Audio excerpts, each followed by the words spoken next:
in the pockets of the people I have to take care of. Nothing else matters. There has been nothing like this in human history. The democracy experiment disappearing. Again, some of what's going on you can barely describe. A couple of weeks ago, you noticed a purge of the inspectors general. The inspectors general have been put in by Republicans, incidentally, to monitor the departments to ensure that there's no severe corruption and malfeasance. Well, they're beginning to investigate the stinking swamp that Trump has created in Washington. So let's purge them all, get rid of all of them. And in order to show that you really are a tin pot dictator, go out of your way to insult the person who installed them. Senior Republican, highly respected Republican senator, 89-year-old Charles Grassley, whose life's work has been to create these offices. So tell him to shove it. He's allowed to write a timid letter saying, I don't like it, not a word of support from the Republican Party. It's not fascism. It's a tin pot dictatorship of the kind that you find in some neo-colony somewhere. And that's what he's turning the country into. Meanwhile, laboring to bring about terminal nuclear war and destruction of the environment. So has there ever been a moment like this in human history? With a pandemic, with the demonstrations in the streets, with these things in the background? I don't think so. It's an unbelievable moment. We have time to overcome it. Not a lot. A group of Australian scientists just a couple months ago leading the top ones, published an article in Nature, the top science journal, in which they suggested that of the roughly 15 tipping points, about half have already been approached. A tipping point means it's irreversible. Latest studies suggest that in another 50 years on our present course, a lot of the habitable part of the world will be unlivable, including all of South Asia, large parts of the Middle East and Africa. You can't even imagine what that's going to mean. But that's where we're heading into unless we move to stop it. There's time, not a lot. There are opportunities. We have to take them. If we don't, not only will the human species be gone in any organized form, but the huge number of other species that we're destroying as we race towards the sixth extinction. It's not a pleasant message, but it's correct. I'll stop there. Thank you very much, Professor Chomsky, and that is indeed sobering and challenging. So we thank you for being with us. Just to make this more efficient, I'm just going to read a few questions instead of calling on the person who wrote them. First from Dozier Hammond, his question is, how do we get all progressives to vote to defeat Trump? It's a very serious problem. One of the strangest things that's happening now, almost unbelievable in my mind, is something on the left called the Never Biden movement. A lot of people who say, we didn't get Sanders, I'm going to go home and sulk. I'm not going to vote against Trump. Notice that there's no difference between not voting for Biden and voting for Trump. You take one vote away from the opposition to Trump, puts him one vote ahead. It's as if somebody came out of the woodwork and voted for him. And I can't find the words to talk about it. I've been involved in endless debates about it. Very hard to convince people. One of the things that's happening is the collapse of a traditional left culture. I mean, there's an establishment view about elections that says Politics consists of the quadrennial extravaganza. Uh, Pay attention to that, then go home. Somebody else's business. That's the establishment view. There's a left view, which has been forgotten, which almost. Politics is activism, goes on all the time, never stops. Every once in a while, there's something called an election. You take off 15 minutes. You decide if there's a serious distinction between the candidates. If there is, you vote against the worst one. You rarely vote for, you mostly vote against. So you spend a couple of minutes voting against the worst one, then you go back to work. That understanding has almost disappeared. We didn't get what we wanted in the election, I'm going home. It's disastrous. This may bring us the worst cataclysm in the history of the human species, literally. And it's very hard to break through. Another question that kind of follows on that, it's a little out of order here, from Libby Councilman. In Australia, voting is mandatory. Could we make it mandatory here in the US? We could, but it doesn't make any difference. I mean, if you can cast a nothing vote if you want. If people don't want to vote, there's an easy way to do it, even if it's mandatory. There's some very interesting things about voting in the United States. Hasn't been studied very much, but some. There was a study by one of the leading academic specialists on American politics, Walter Dean Kaufman. It must have been about 30 years ago. He did a study of the socioeconomic profile of the non-voters in the United States. It's about half the population. Don't bother. Who are they? Turns out that it's very similar to the profile of people in Europe who vote for one of the labor-based or social democratic parties. Suggests that here, they just don't see any point in voting.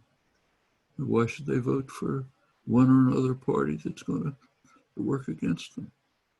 And in fact, if you look at what's happened in the last 40 years, you see that they have a point.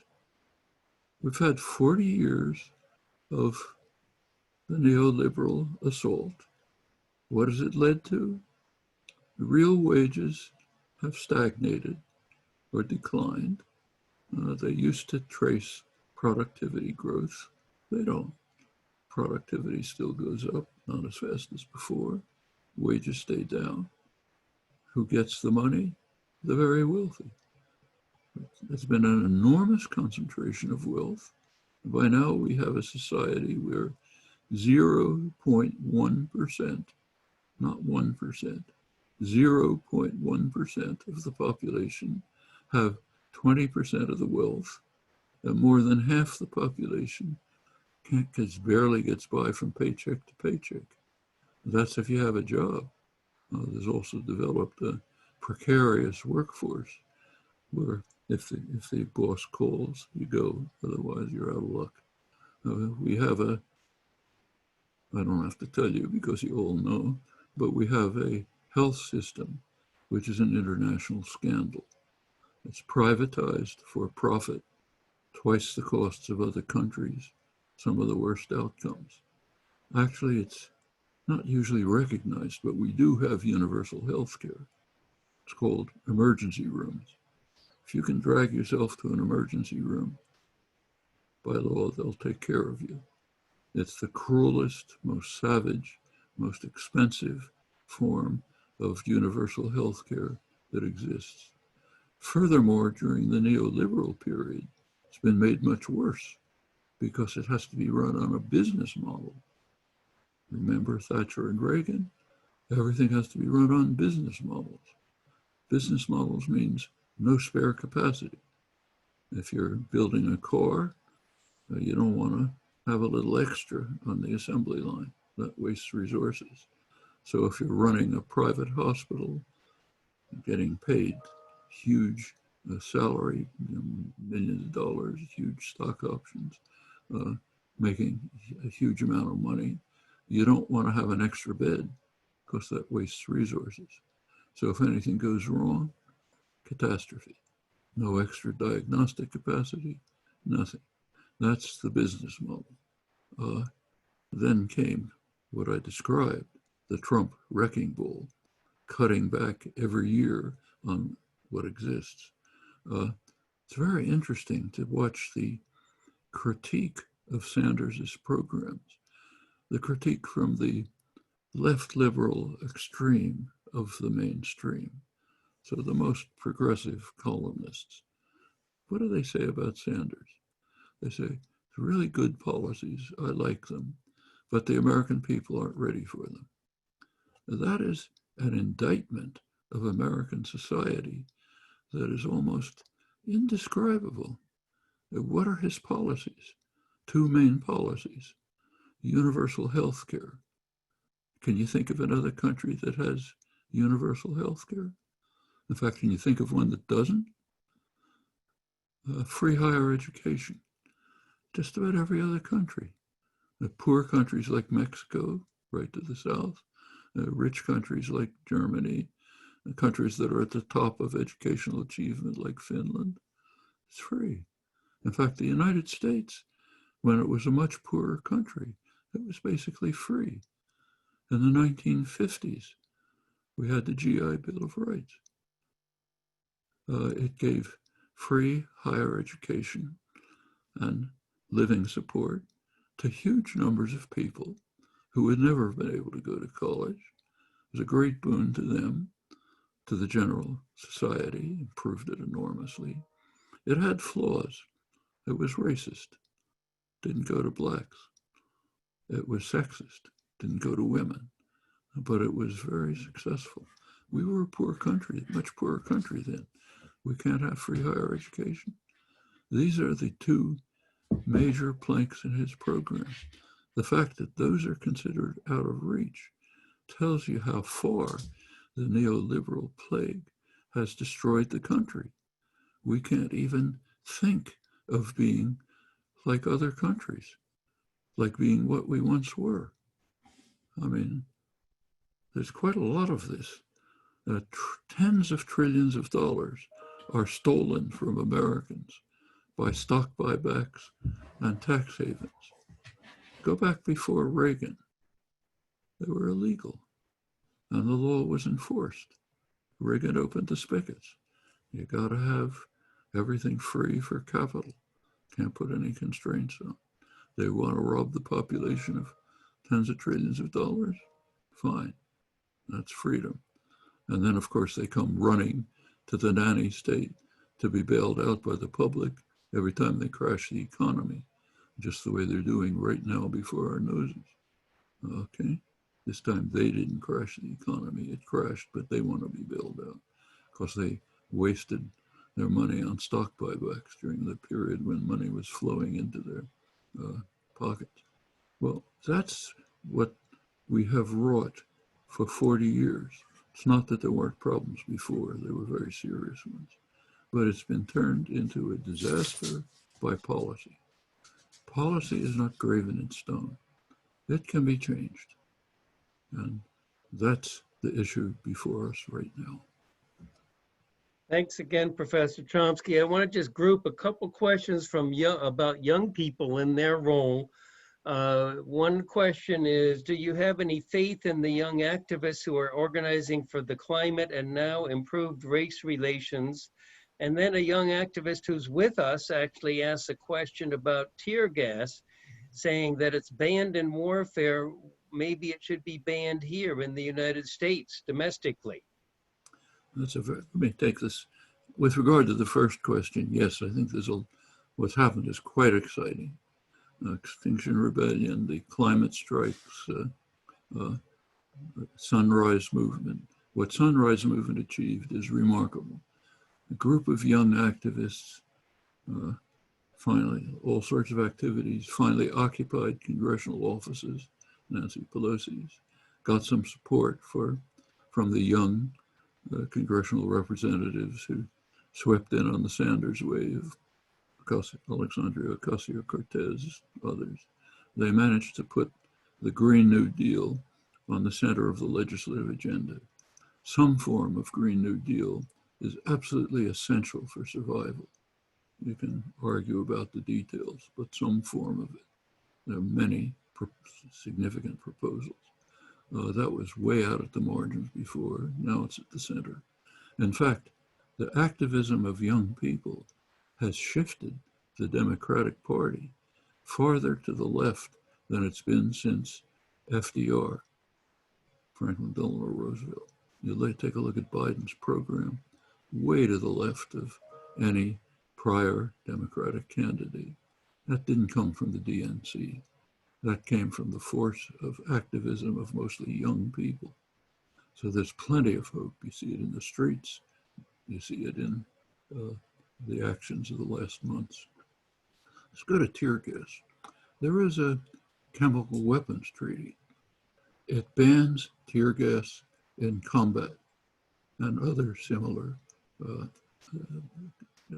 chemical weapons, but it's permitted domestically against your own citizens. The reason is that the states would never have accepted the treaty unless they were allowed to gas their own citizens. It's outlandish. Of course it should be banned. What we ban in warfare should certainly be banned in the case of the state's war against its own citizens. Actually, the Bulletin of Atomic Scientists just had a strong article about this a couple of weeks ago. So the questioner is absolutely right. Nothing like this should be permitted. States should not be permitted to go to war against their citizens. Interestingly, we're hearing this now from an unexpected source. The two last chairmen of the Joint Chiefs of Staff, top military officers in the country, both of them have said that. John Allen, the general who was in charge of NATO U.S. forces in Afghanistan, he came out and said it. Jim Mattis, four-star Marine general, last defense secretary, he came out and said it. It's pretty remarkable. What's happening on the streets is creating extraordinary moment of opportunity for large-scale changes. It's being helped by President Trump. We should give him credit. His actions are so obscene that they're turning much of the country, even the high military brass against him. So there's an opportunity, and we should use it. Thank you again, Professor Chomsky. Dr. Mark Pepper is saying apparently a 22-year-old activist protester in Columbus, Ohio, may have been killed by tear gas. I know the virus is rapidly spreading from that, so that's just a PS. But another MD who's on with us, Dr. Walter Chow, is asking, you are so sharp at age nearly 92. What is your secret? It's called the bicycle theory. If you keep riding fast, you don't fall off. I have another question about extremes. Let me just see if I can find that. Okay, what do you think we should do about extremists on both sides, which causes nothing to get done and isolates people who are stuck in the middle? If the reference is to Congress, it's not quite right. There's extremists on one side, almost entirely. The Republican Party in the last decade or two has just drifted off the spectrum. Not just my opinion. So two of the leading political analysts of the American Enterprise Institute, Conservative Institute, Norman Ornstein, Thomas Mann, have written about it. They describe the modern Republican Party as a radical insurgency that has abandoned parliamentary politics. That was before Trump. Trump has taken it over so completely, they're afraid to raise a finger You saw what happened with Lisa Murkowski and Charles Grassley. We can't raise a finger. Uh, Republican Party positions are pretty shocking. They're a denialist party. We deny global warming. That hasn't been true forever. They go back to 2008. It's not very far. John McCain ran for president. He had a global warming platform. It wasn't very strong, but it was at least something. The Republican Party was considering legislation to do something about global warming. What happened? The Koch brothers, huge energy conglomerate, which has been trying to shape the Republican Party for a long time by pouring money into it, they went into action. They launched a juggernaut to force the Republicans to shift positions, to become denialist. Intimidated senators, bribed senators, launched a huge lobbying campaign, launched astroturf campaigns, organizing people to knock on doors. The party turned, became denialist. You take a look at the 2016 primary, an amazing moment. Here's the best candidates they could think of. Every single candidate, not just Trump, either denied that what is happening, or said, okay, it's happening, but we don't care. Now, the one who was most respected by liberal opinion was John Kasich, governor of Ohio, because he's the one Republican candidate who said, yes, global warming is happening, humans are responsible. So let's applause. Then comes the next sentence. But we in Ohio are going to use coal and we're not going to apologize for it. He was actually the worst of them all. Now that has an effect on public opinion.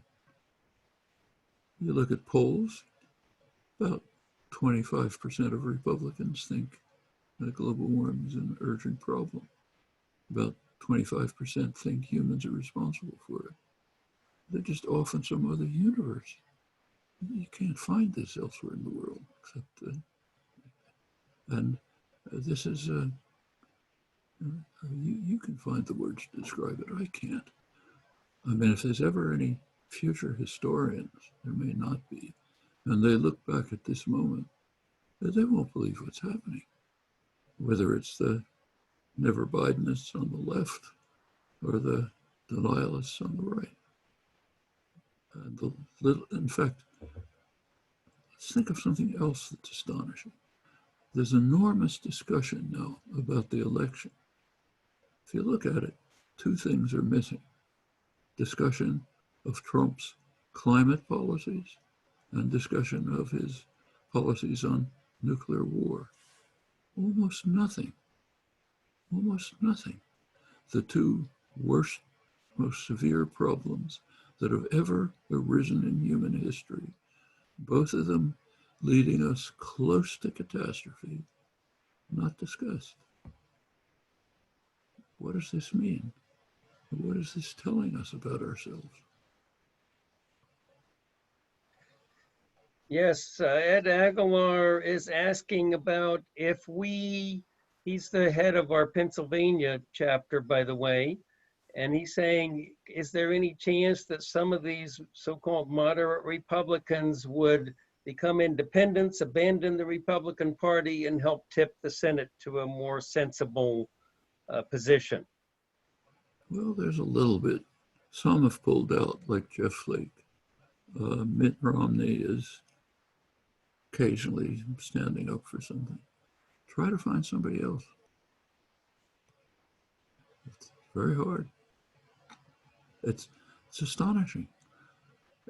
They're so intimidated by the tin pot dictator that they're afraid to lift their fingers. I mean, even things like purposely insulting one of their most respected senators, Grassley. Nothing. Murkowski, I didn't hear a word of protest. Yes, thank you. I know we're already a little over time, Professor Chomsky. I just want to read you something Salim Lone sent. It's to move us toward closing. And Nikki, if you could get ready to put on the screen our next program after this. Salim says, I just want to say I am astounded by Professor Chomsky's lucidity, clarity, and commitment to justice. He was about 40 when a few of us talked to him in 1966 about war and peace. It's now 54 years later, and he's still putting out ideas that are awakening fresh thoughts in all of us. And I want to say amen to that, and also close with, besides thanking Professor Chomsky profusely, he's gone a little bit overtime already. You'll see on your screen now our next part, part 2 of our 2-part observance of our 40th anniversary membership gathering will be this Sunday afternoon at 3. Many of you have already signed up for it. If you haven't, I hope you will at peacecoalition.org. Thank you all for being on this. I know we all very much appreciate the deep analysis and insights that you've shared with us, Professor Chomsky. And we apologize again for the technical snafus at the start, but I think we've ended up having a very, very high quality evening. Thank you so much. Everybody have a great rest of your evening. Amen. Thank you. Bye. Take care now, everybody.